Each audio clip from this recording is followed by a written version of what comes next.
Good morning dear student. आज हम वाक्य पढ़ेंगे, सेंटेंस। तो चलिए सेंटेंस सबसे पहले ये देखते हैं कि सेंटेंस कहते किसे हैं, वाक्य किसे कहते हैं। तो पूर्ण अर्थ व्यक्त करने वाले सार्थक शब्द समूह को वाक्य कहते हैं। जो पूर्ण अर्थ व्यक्त करते हो तो उसे क्या कहते हैं। जो सार्थक शब्द समूह होते हैं, पूर्ण अर्थ व्यक्त करने वाले सार्थक समूह को वाक्य कहते हैं। जैसे चांद का प्रकाश शीतलता प्रदान करता है, तो ये क्या हो गया, आपका वाक्य हो गया। ये हमें पूर्ण अर्थ प्रदान करता है कि चांद का प्रकाश जो है तो हमें शीतलता, ठंडक प्रदान करता है ना। अब देखिए वाक्य के अंग पढ़ते हैं। वाक्य के दो अंग होते हैं, उद्देश्य और विधेय, सब्जेक्ट और प्रेडिकेट। तो सबसे पहले उद्देश्य किसे कहते हैं देखते हैं। वाक्य में जिसके विषय में कुछ कहा जाए उसे उद्देश्य कहते हैं। जैसे मैं अगर ये कहूं कि राम अच्छा लड़का है, अब इसमें आपको उद्देश्य बताना है, तो उद्देश्य क्या होगा, जिसके विषय में कहा जाए। तो किसके विषय में कहा जा रहा है, राम के विषय में कहा जा रहा है कि राम अच्छा लड़का है, तो राम क्या हो जाएगा, उद्देश्य हो जाएगा, है ना। अब विधेय को देखते हैं कि विधेय क्या हो गया। वाक्य में उद्देश्य के विषय में जो कुछ कहा जाए उसे क्या कहते हैं, विधेय। अब देखिए अभी मैंने आपको बताया कि उद्देश्य क्या होता है, सब्जेक्ट मतलब जिसके विषय में कुछ कहा जाए। जैसे मैंने एक सेंटेंस लिया कि राम अच्छा लड़का है, तो राम क्या हो गया, उद्देश्य हो गया। अब विधेय मीन्स क्या होता है कि उद्देश्य के विषय में जो कुछ कहा जाए। तो क्या कहा जा रहा है कि अच्छा लड़का है, तो अच्छा लड़का है क्या हो गया, विधेय हो गया। तो ठीक है, आपको समझ में आ गया होगा कि उद्देश्य क्या हो गया, जिसके विषय में कहा जाए। राम क्या हो गया, उद्देश्य, और अच्छा लड़का है क्या हो गया, विधेय हो गया। ठीक है, तो जिसके विषय में कहा जाता है, जो कहा जाता है वो विधेय कहलाता है। और जिसके विषय में कहा जाए, जैसे राम के विषय में कहा गया तो राम क्या कहलाएगा, उद्देश्य, सब्जेक्ट कहलाएगा। और विधेय जो कुछ कहा जाए कि अच्छा है कि गंदा है, कैसा है, तो वो होगा विधेय। ठीक है।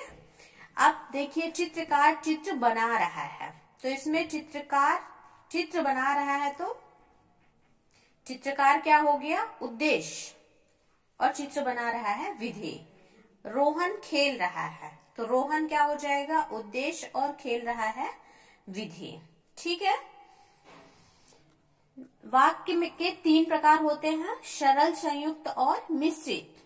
सरल वाक्य किसे कहते हैं, सिंपल सेंटेंस। सरल वाक्य में केवल एक उद्देश्य और एक विधेय होता है। जो सरल वाक्य होता है, जैसे नाम से ही सिंपल, तो सिंपल में केवल एक उद्देश्य होता है और एक विधेय होता है, उसे क्या कहते हैं, सरल वाक्य।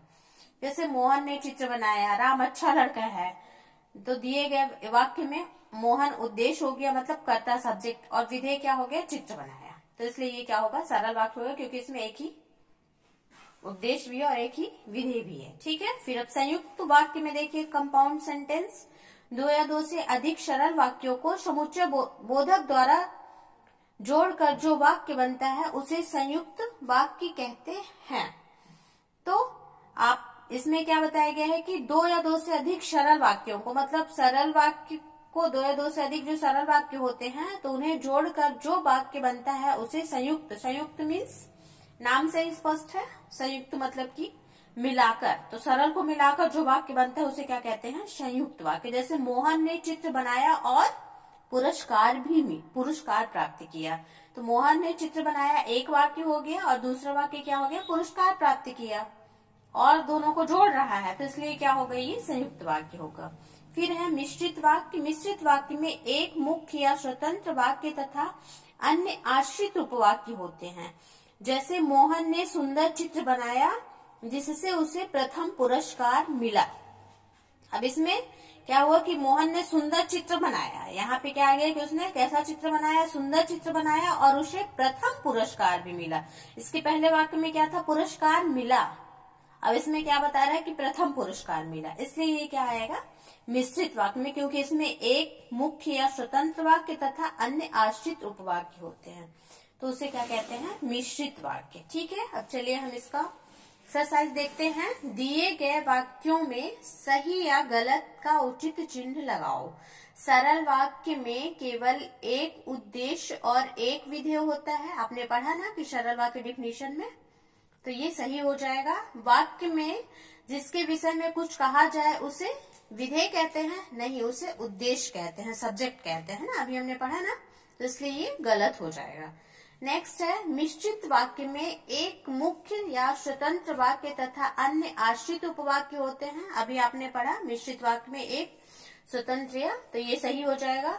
नेक्स्ट है, समुच्चय बोधक द्वारा जुड़ने वाले दो वाक्यों को सरल वाक्य कहते हैं, तो ये गलत हो जाएगा क्योंकि सरल वाक्य में जैसा कि नाम है सिंपल सेंटेंस, तो उसमें एक ही कर्ता और एक ही विधेय होता है ना, एक ही सब्जेक्ट उद्देश्य और एक विधेय होता है, इसलिए गलत होगा।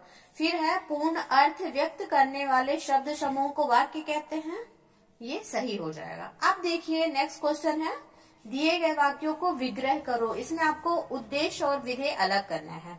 तो अभी आपने पढ़ा ही है कि उद्देश्य किसे कहते हैं, जिसके विषय में कुछ कहा जाए, और जो कुछ कहा जाए तो वो किस में आएगा, विधेय में। तो रीना समय पर काम करती है, तो रीना उद्देश्य हो जाएगी, समय पर काम करती है विधेय हो जाएगा।